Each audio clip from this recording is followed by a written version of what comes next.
Hello बंधुসকল আপোনালোকে চাই আছে এডুকেটৰ প্লাস আজিৰ ভিডিওৰ জৰিয়তে আমি এটি বিশেষ ভাল খবৰ এই ভিডিওৰ জৰিয়তে জনাবলৈ চেষ্টা কৰিম। তো ইতিমধ্যে ডিডব্লিউএ পাবলিশ কৰিলে শিক্ষক নিযুক্তিৰ বিজ্ঞাপন এলপি আৰু ইউপিৰ বাবে।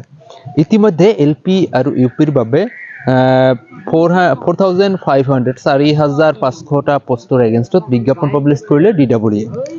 ইয়াতে এলপি আৰু ইউপি লয়াৰ প্ৰাইমেৰীত আছে 2900 আৰু ইউপিত আছে 1600 মানে 2900 আছে এলপি আৰু ইউপিত আছে আমাৰ 1600 পদৰ বিজ্ঞাপন পাবলিশ কৰিছে। তো সবিশেষ এইটো ভিডিওত আলোচনা কৰিম, লগতে আমাৰ ডিএলএডৰ কথাও আছে। ইয়াত অলপ কনফিউজিং আছে বস্তুটো, মানে এনআইএছ ডিএলএডৰ প্ৰাৰ্থীসকলে ইয়াত আবেদন কৰাৰ সুযোগ পাবনে নাই, তো এডভাইচমেন্টৰ মতে কি হয় যাৱতীয় কথাখিনি আলোচনা কৰিম। প্ৰথমৰ পৰা শেষলৈ ভিডিওটো চাই যাব আৰু চেনেলটোত নতুনকৈ আহিলে নিশ্চয় সাবস্ক্ৰাইব কৰি ৰাখিব। কাষত থকা বেল আইকনটো অপচন থাকিব, কাৰণ শিক্ষামূলক চাকৰি সম্বন্ধীয় আৰু বিভিন্ন বাবদবিলাক এই চেনেলৰ জৰিয়তে আপোনালোকৰ মাজলৈ তুলি ধৰাৰ চেষ্টা কৰা হয়। তো আহক আজিৰ মূল বিষয়টোলৈ। তো বন্ধুসকল, ইতিমধ্যে আপোনালোকে জানে যে ৰাজ্যত যেটো 2023 চনৰ ডিসেম্বৰ মাহত যেটো এডভাইসমেন্ট দিছিলে 5550টা পোষ্টৰ এগেইনষ্টত, সেই বিজ্ঞাপনত ইতিমধ্যে যেটো মেৰিট লিষ্ট বা ভেৰিফিকেশন প্ৰসেস একো ক্লিয়াৰলি হোৱা নাই।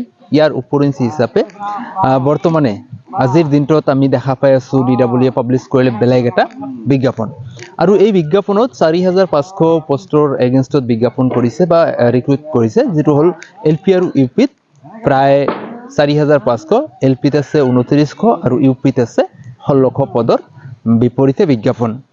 তো বন্ধুসকল, এই যে বিজ্ঞাপন যেটো দিছে, এই বিজ্ঞাপনত ইতিমধ্যে আপোনালোকে নিশ্চয় জানে যে যোৱা যেটো বিজ্ঞাপন চলি আছিল যেটো 5550টা, তাতে কিন্তু এনআইএছ ডিএলএড প্ৰাৰ্থীসকলক কিন্তু ইয়াত এপ্লিকেশন কৰাৰ সুযোগ দিয়া হোৱা নাই, যেহেতু সুপ্ৰিম কোৰ্টৰ এটা ভাৰ্ডিক্ট আছিল আৰু সেই মৰ্মে তেখেতসকলক আবেদন কৰাৰ সুযোগ দিয়া হোৱা নাই। আৰু এইবাৰ যেটো আছে আমাৰ যেটো 4500 পোষ্টৰ এগেইনষ্টত যেটো বিজ্ঞাপন পাবলিশ কৰিলে, এই বিজ্ঞাপনত যদি আবেদন কৰিব বিচাৰে ইয়াৰ আবেদনৰ মানে ষ্টাৰ্টিং ডেট দিয়া হৈছে 15 ফেব্ৰুৱাৰী আৰু যেটো ক্লোজিং ডেট দিছে আপোনাৰ 31 মাৰ্চ। 15 ফেব্ৰুৱাৰীৰ পৰা 31 মাৰ্চলৈকে আবেদন প্ৰক্ৰিয়া চলিব আৰু যাৱতীয় ক্ৰাইটেৰিয়াখিনি যোৱা বিজ্ঞাপনত যেনেকুৱা আছিল ঠিক তেনেকুৱাই। কিন্তু ইয়াতে আমি ডিএলএডৰ কথা যদি চিন্তা কৰোঁ, ডিএলএডত কিন্তু আপোনালোকে দেখা পাব তাতে 2 years diploma in elementary education বুলি লিখা আছে। তাৰ আগত যেতিয়া এনআইএছ একসেপ্ট কৰিছিল সেই সময়ত কিন্তু এনআইএছৰ 18 মহীয়া ইকুইভ্যালেন্ট টু 2 ইয়াৰ্স ডিপ্লোমা বুলি এনেকৈ লিখা আছিল। কিন্তু এইটো এডভাইসমেন্টত কিন্তু এনআইএছৰ কথা তেনেকৈ উল্লেখ কৰা হোৱা নাই। মানে আমি এক কথাত ক'বলৈ গ'লে যোৱা বিজ্ঞাপনটো যেনেকুৱা আছিল 5550টা পোষ্টৰ এগেইনষ্টত যেটো বিজ্ঞাপন পাবলিশ কৰিছিল, সেই বিজ্ঞাপন আৰু বৰ্তমানে যেটো দিছে ইয়াৰ মাজত কোনো ধৰণৰ তফাত আমি দেখা পোৱা নাই। তাৰ মানে দেখা পালো যে ইয়াত এনআইএছৰ কথা কোনো ধৰণেও উল্লেখ কৰা হোৱা নাই আৰু এই প্ৰাৰ্থীসকলক আবেদন কৰিব দিব বুলি বা তেনেকুৱা একসেপ্টেবল হ'ব বুলি তেনেকুৱা ধৰণৰ কোনো ইংগিত ইয়াত উল্লেখ কৰা হোৱা নাই। তো বন্ধুসকল, আজিৰ ভিডিওটোৰ জৰিয়তে আপোনালোকক এই কথাখিনি জনাবলৈ চেষ্টা কৰিলো, জাস্ট ডেট, পোষ্ট আৰু ডিএলএডৰ কথা আলোচনা কৰিলো।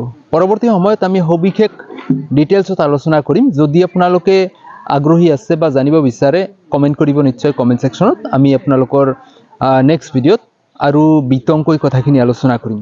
তো ভিডিওটো প্ৰথমৰ পৰা শেষলৈ চোৱাৰ বাবে ধন্যবাদ জ্ঞাপন কৰিছো। ভাল পালে নিশ্চয় লাইক কৰিব, যিমান পাৰে বন্ধু বান্ধৱীলৈ শ্বেয়াৰ কৰিব। আপোনাৰ মতামত কমেন্ট সেকশনত কমেন্ট কৰি জনাবলৈ নাপাহৰিব।